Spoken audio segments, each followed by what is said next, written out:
केंद्र सरकार द्वारा स्पेशल इकोनॉमिक जोन विधेयक में संशोधन करने की तैयारी में है। मॉनसून सत्र में ही इस विधेयक को पेश किया जाएगा। सरकार के निर्णय की वजह से उद्योग क्षेत्र में खुशी की लहर है। खासतौर से मिहान इंडस्ट्रीज एसोसिएशन लंबे समय से इस संशोधन की मांग कर रहा था। मौजूदा समय में SEZ क्षेत्र में सिर्फ एक्सपोर्ट करने की अनुमति है, लेकिन नए संशोधन की वजह से इसमें कई तरह की शिथिलताएं आ जाएगी।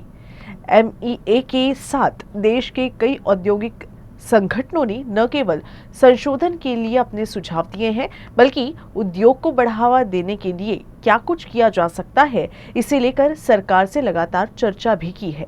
नए संशोधन में SEZ में निर्मित होने वाली वस्तुओं की स्वदेशी बाजार में बिक्री की अनुमति मिलेगी। संसद के मानसून सत्र में स्पेशल इकोनॉमिक जोन को लेकर एक व्यापक बदलाव होने जा रहा है। जो SEZ है उसका जो बिल है उसमें अमेंडमेंट होने जा रहा है। इसी पर अधिक बातचीत करने के लिए हमारे साथ मौजूद हैं मिहान इंडस्ट्रियल एसोसिएशन के अध्यक्ष।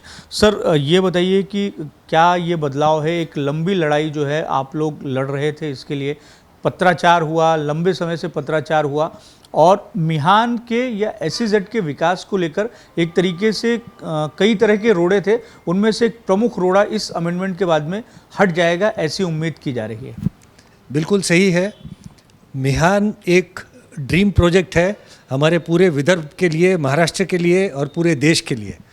और इस अमेंडमेंट का एक बहुत इम्पॉर्टेंट रीज़न ये है कि जो डोमेस्टिक मैन्युफैक्चरिंग है उसको एक अवरुद्ध था, एक थोड़ा सा हेजिटेशन था कि भाई मिहान SEZ के अंदर तो सिर्फ एक्सपोर्ट ही करना है, डोमेस्टिक में हम सेल करेंगे। जैसे एक नया एंटरप्रेनर आता है और उसको एक्सपोर्ट करना है और उसको डोमेस्टिक में भी सेल करना है, क्योंकि एक नए एंटरप्रेनर का एक्सपोर्ट कितना होगा, 30%, 35%, 40%, मगर बाकी 60% उसको डोमेस्टिक में बेचना है।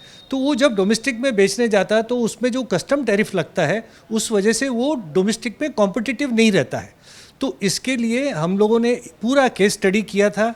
आज से 3 साल पहले हमने बाबा कल्याणी जी के साथ मिलके, डेलॉयट, EY, इन सब के साथ में मिलके ये पूरा केस स्टडी किया और ये एक निष्कर्ष निकाला कि ये जो डोमेस्टिक सेल का जो प्रोविज़न है वो ड्यूटी फॉरगॉन बेसिस पे होना चाहिए, जिससे एक बहुत बड़ा रिलीफ होगा और एक ग्लोबल मैन्युफैक्चरिंग हब बनेगा अपने मिहान के अंदर, जहाँ पे आप डोमेस्टिक सेल भी कर सकते हैं, आप एक्सपोर्ट भी कर सकते हैं और दोनों एक्टिविटी से आप अपनी यूनिट का मैक्सिमम बेनिफिट लेके और उसका यूटिलाइजेशन, फुल यूटिलाइजेशन कर सकते हैं, ताकि उससे आपका ROI निकलेगा और आपको आगे चल के अपने यूनिट को दोनों एक्टिविटी, एक्सपोर्ट भी डोमेस्टिक भी, एक ही जगह से आप कर सकते हैं। और इसके बाद दूसरा अमेंट इम्पॉर्टेंट ये है कि इसमें जो जॉब वर्किंग फैसिलिटी है वो भी आपको रिवर्स जॉब वर्किंग मिलेगी और वो भी इंडियन करेंसी में।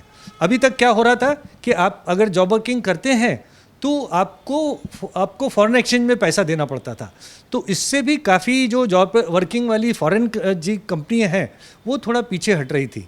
तो अब इससे क्या होगा कि आप अगर इंडियन करेंसी में जॉब वर्किंग का पेमेंट करते हैं तो वो भी आपके लिए बहुत बड़ा एक पॉजिटिव पॉइंट है, जिससे अपने मिहान के विकास को बहुत बड़ा बढ़ावा मिलेगा, रोजगार बढ़ेगा, GDP में ग्रोथ होगी और एक मिहान का एक नया रूप दिखेगा।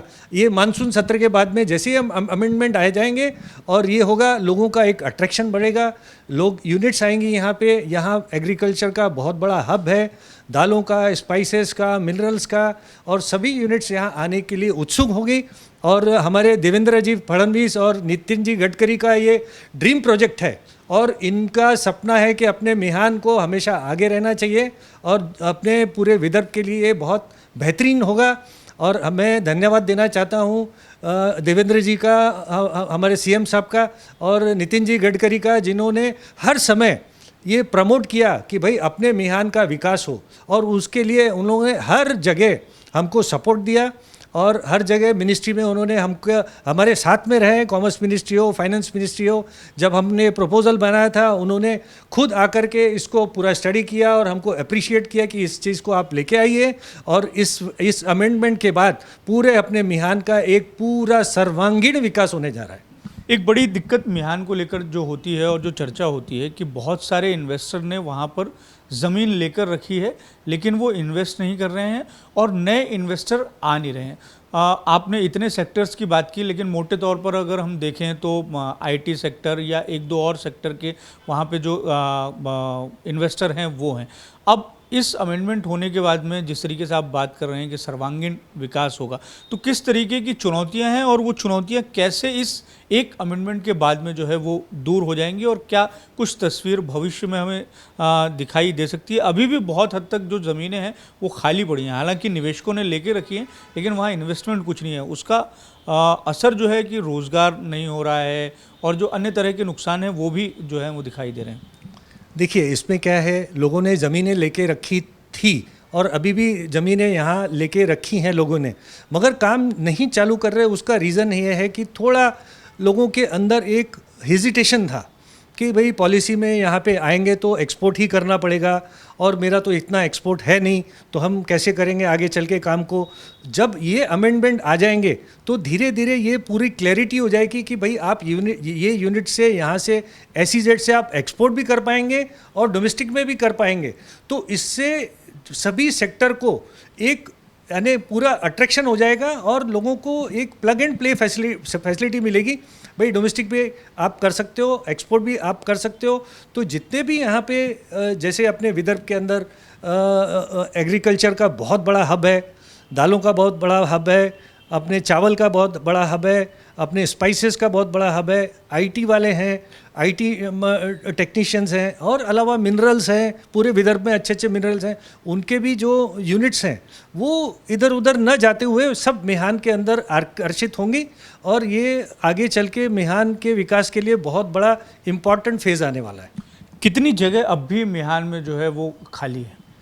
जी, अभी मिहान में जगह खाली तो नहीं है ज़्यादा, पर अभी जितनी भी है वो मेरे को लगता है 25% अभी खाली होगी।